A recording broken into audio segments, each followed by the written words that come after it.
Welcome to the Martin Bailey Photography Podcast. It's March 9, 2015, and this is episode 462.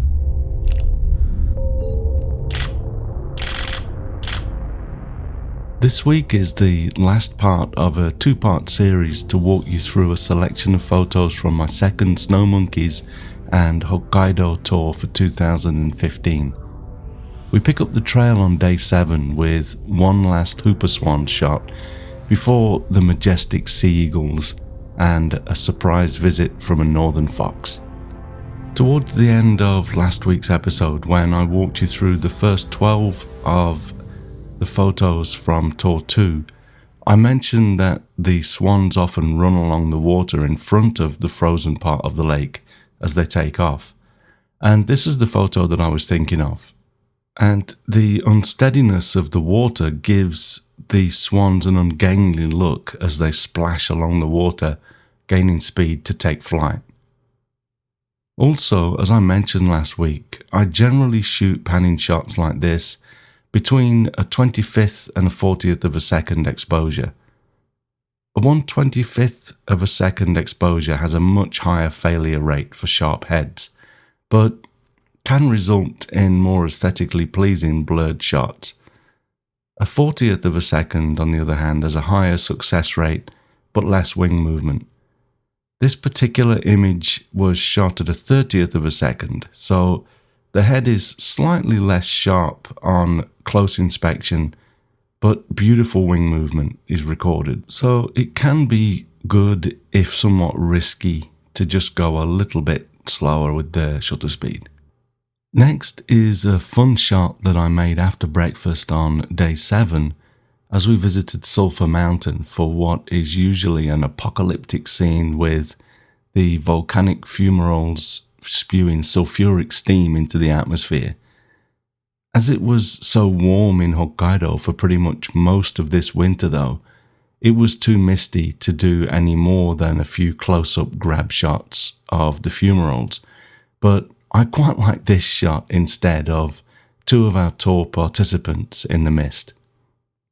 I have a couple of frames in which the subject to the right is more prominent, but I really just like the minimalism here and just a hint of a second figure looking quite sinister to the left of the image.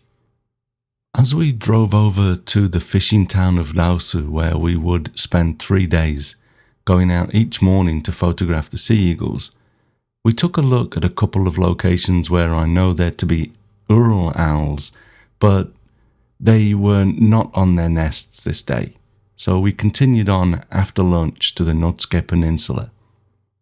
As warm as it has been, with temperatures floating around freezing point most days, I guess I shouldn't have been so surprised to see this, but it seems very strange to be able to see the amount of dried grasses and patches of dirt showing through that we can see in this photograph. It's usually just pure white snow plains out here, but as you can see, there's a lot of dirt and grass showing through. The Ezo deer are happy enough with the situation as they can start their spring eating a little bit early this year, and were often so busy with their feast that they wouldn't even look up for a photograph as we stalked them from the bus. On the road that runs along the thin fishhook-shaped strip of land that juts out into the sea on the coast of the east side of Hokkaido. We went out to photograph the sea eagles at dawn on all 3 mornings that we were in Naosu, and although the sea ice was very close to the shore on the first morning, high winds drove it out from our base in Naosu towards the Kunashiri Island on the other side of the Nemuro Strait from the second day. Still, we had 3 great mornings, with the middle shoot being a little bit slow. I'll share a few eagle shots from the second morning in a moment, but after our first morning in the Naosu area, we headed back out for a drive along the Notsuke Peninsula again. But shortly after we got there, I received a phone call from a friend to tell me that one of the Ural owls that we had gone to photograph the day before was currently on its perch. So we quickly headed back over that way to photograph this adorable avian. I often switch to portrait mode for these owls because that enables me to fill the frame with the tree trunk, but for this shot I used landscape orientation and showed the edges of the tree to give the owl a little bit more context. And I thought that worked pretty well here. And more than anything, I was happy that I'd been able to provide the group with an owl photo, following the couple of no-shows on the previous day. Back to the sea eagles now though, and here's a photo of a Stella's sea eagle from our second dawn shoot with them. Here he's coming into land on the sea ice, and I just love the detail in his feathers here and those crazily cool talons, and the pensive stare as he concentrates on his approach. The following morning, having found a good perch in the foreground for the eagles to sit on as the sun came up, we waited for the sun and the eagles to do just that, as we can see in this photo. The eagles generally just sit on these high perches of ice and seem to just really enjoy the sunrise as we do, but sometimes, as we can see here, they jostle for their position on these perches, and I was able to capture this particular jostle while the sun was still close to the horizon.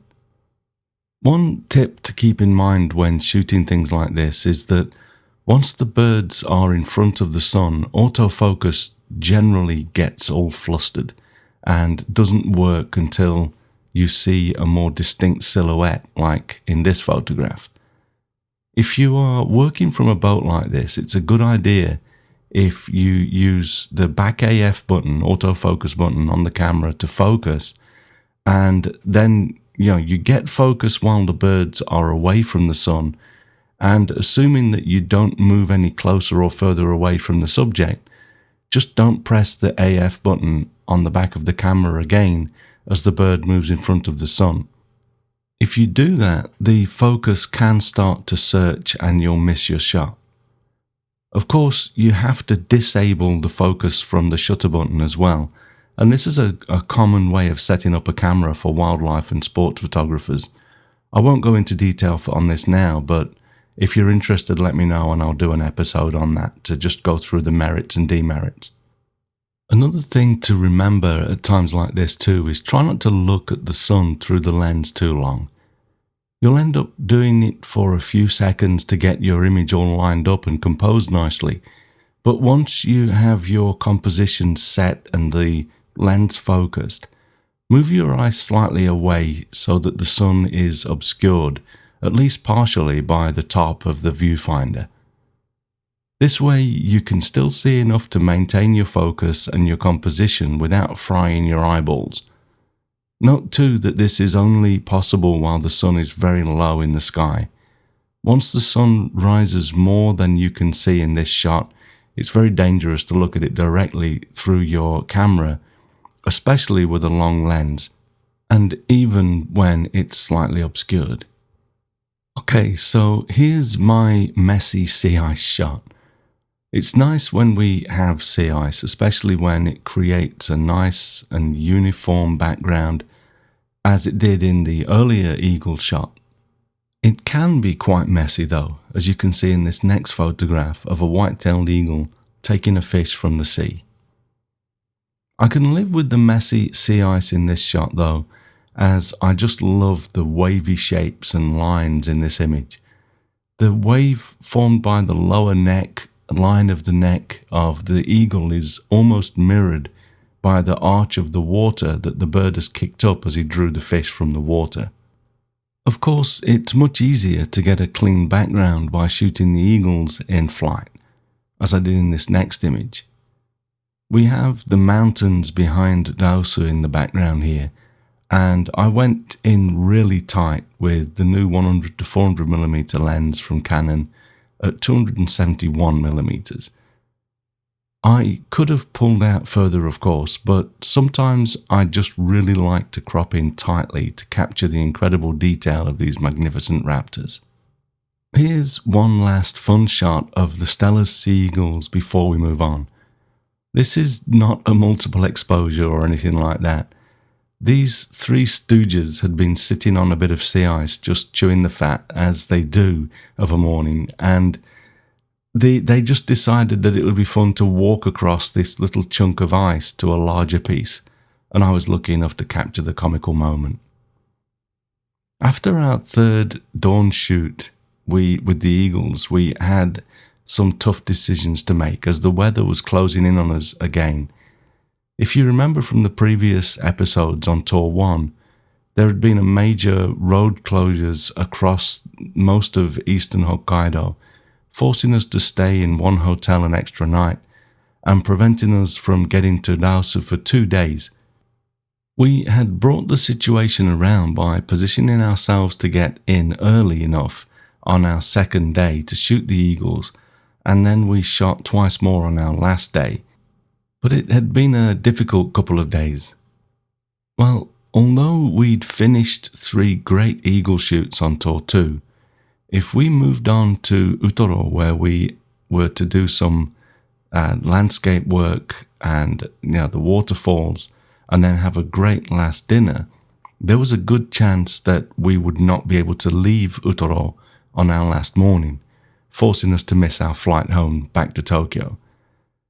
There was also a good chance that our flight on this side of the island would be cancelled, so it was decision time. We decided to change our plans and abandon our last night in Utoro in favour of travelling across the island to a different airport. So we changed our flights as well as our hotel for the last night. We did have enough good weather and time left to go through the pass to Shari at the base of the Shiritoko Peninsula for lunch though, and that also took us past the spot where we usually do some intentional camera movement shots of the birch trees, as we see here. We had a lot of ground to cover through the afternoon though to get to Kushiro and our new hotel, and to be in position for our newly arranged flight. Not wanting to spend the entire afternoon on the bus, we headed for the Mashu Lake, where we would have around 45 minutes or so to shoot before heading on. But then, just as we reached the area, we found this incredibly cute young northern fox just sitting at the side of the road, and he posed for us for about 15 minutes before we had to leave. We all got great photos of this young guy, but after we'd been there for a while, and I was shooting over the head of one of our participants, he got up and moved away, giving me his seat. Just as he did, the fox did this huge yawn, and although I wasn't quite lined up properly, I was already focused, and I got what was probably my favourite photo of the entire tour. I was a little annoyed that I'd got so much space above this little guy's head, but this is perfect space for the time and date on my iPhone lock screen, for example, and it will also be great for adding copy or on an ad or a magazine cover or something, for example. So I'm looking forward to getting this uploaded to Offset, the stock agency that represents my work. I'll share more of this little guy later, but I hope you like this shot. It's definitely one of my favourites. The last photography stop of the tour turned out to be Mashu Lake, as you can see in this photo. This is a beautiful spot, but now with only 30 minutes left, as we'd spent 15 minutes shooting the fox, we only had time for a bit of a fly-in visit before we had to continue on to Kushiro. We had some great local food in a quaint old bar that night, and then we woke the next morning to a cancelled flight, as the weather had closed in even earlier than expected. Yukiko, our tour conductor, worked her magic, and after about 90 minutes of phone calls and planning discussions with me, we decided to change our flights again and take a risk on driving over to yet another airport that still had some free seats on the next 3 flights and had not yet cancelled their first flight of the day, which was a good sign as all of the other airports in the area were cancelling the flights as quickly as we could check on the availability. To cut a long story short-ish, we changed our plans and it panned out. And although we lost our afternoon on day 11 and the morning of day 12. We were repaid with some wonderful fox photographs and a bonus landscape shoot at Mashu Lake, and we still ended up back in Tokyo an hour earlier than planned, much to the relief of our guests who mostly had international flights to catch the following day. As usual, at the end of the trip I went around the bus with my iPhone and recorded a brief message from each member of the group, which I'll play you now. So we're heading out early to avoid a storm, but this basically tomorrow morning we'll be on the plane, so we'll record this now. But this marks pretty much the end of the shooting. The Fox and Mashu Lake was the last shooting we'll really do, so we might as well get this recorded. I quickly want to say, I'll say it again, I'll say it as many times as I can, but I've really enjoyed traveling with you all. You've been a great group, and it's been a pleasure. I hope you've enjoyed it, and I'd like to just get a quick message from each of you as we near the end of the tour. So, welcome. Hi. It's been an absolutely fantastic tour. Great photography, great tuition from Martin, superb support from Yukiko, and a super community to be with during this tour. Fantastic. I would love to do it again. Okay, thanks, man. So, Bob, do you want to say a word or two? Sure. Martin, it's been an outstanding trip. Excellent instruction and support from Kukiko, great subject matter, interesting companions, and a wonderful opportunity to experience Japanese food and custom. Thank you. Thank you. Chris Goody from the UK.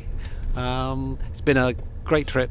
All expectations met, and a great team. Okay. Thanks, Chris. Hi, Marion from the UK. I've been privileged to travel to all 7 continents, and this has been one of the best wildlife photographic trips we've ever been on. Can highly recommend it. Thank you, Martin. Thank you. Hi, I'm Chris Wangard from St. Louis in the United States, and certainly would like to echo what the others have already said about the tour, but also would like to point out that everything went so smoothly because every part of the tour had a backup plan, and the backup plans had backup plans, so that we were always well taken care of and shooting and say no matter what came about and some of the craziness of weather and travel. Thanks, Chris. Hi, Bob Wangard from Sherman, Illinois in the United States. I've always wanted to see Japan. It was beyond my wildest expectations. I got to spend 2 weeks with my son, and the photography experience has been beyond my wildest dreams. Valentino. I'm Valentino Camandona from Italy. I joined last minute to this trip. I'm very glad. Thank you, Martin. Okay, thank you. Pete from Seattle. What a great photography experience and cultural experience as well. Thanks for exceeding my expectations. Bye. I'm Cameron from Seattle in the United States. I particularly liked the unique wildlife experiences mixed with the traditional hotel experiences. It was wonderful. And Martin, you and Yukiko were just absolutely the icing on the cake. Thank you. Thank you. Hi, my name is Calvin Abe. I'm from Los Angeles, California. It's been a wonderful experience. This is my first return after 40 years, and it's been quite memorable. Martin, you have created really a new home for me. You were very gracious and very open about sharing your photographic knowledge, and I've gotten tremendous winter extraordinary photographs of wildlife that I probably would never have achieved. I do appreciate it. Thank you. Yeah. Welcome. Thanks very much. Rich. Hi, Rich Dyson from the UK. It's been a fabulous couple of weeks, made possible by going to some fantastic locations. Martin puts us in really brilliant places where you can't fail to take great pictures. But then you also get Martin's knowledge, which is brilliant. He's always got time to share with you, and I've learned so much from this tour. So thanks very much, Martin. Cheers. I'm Norm Larson from Santa Monica, California. My first experience with Martin Bailey, it was such a wonderful time. out here experiencing the wildlife, as Martin knows so well. He shares so much of his knowledge of his own backyard in Hokkaido, Japan. So wonderful to experience his intimacy with the wildlife, his experience with his camera. The program is well-rounded beyond the photography. The travel experience was just beyond all my expectations. So I am signed up to come back next year and very happy to do so. Thank you, Martin. Thank you. Martin, come on. I'm Martine Jasmin. I'm coming from Reunion Island in Indian Ocean. It's my first trip in Japan. I really enjoyed the photographic workshop. Martin was fantastic, and all the people in the group were very nice people. So it was my first trip in Japan, but probably not the last one. Oh, it'd be lovely to see you again. Thank you. So I'll have a quick walk down the front of the bus. Thank you very much for your kind and warm comments, everybody. I'm going to walk down to the bus and get a word from Yukiko, our tour conductor, who is the person that makes everything go so smooth. Hello, I'm Yukiko. I'm from Yokohama, Japan. I'd like to appreciate all of my guests and their kindness and cooperation to me, and I want to appreciate for Martin's great leadership and great help. The Oikawa-san driver, great help to me. Thank you very much. Thank you. So yeah, we're not forgetting Oikawa-san, our driver. So let's a round of applause for Oikawa-san. Yeah, Oikawa-san. So really, it's been an absolute pleasure travelling with you. A couple of hiccups, we got by nicely, and I think I'm happy with the way things ended up, and I hope you are too. And it would be lovely to see any of you again. I know that some of you are already talking about coming back. You know, really is. It's been a pleasure. Thank you very much for coming.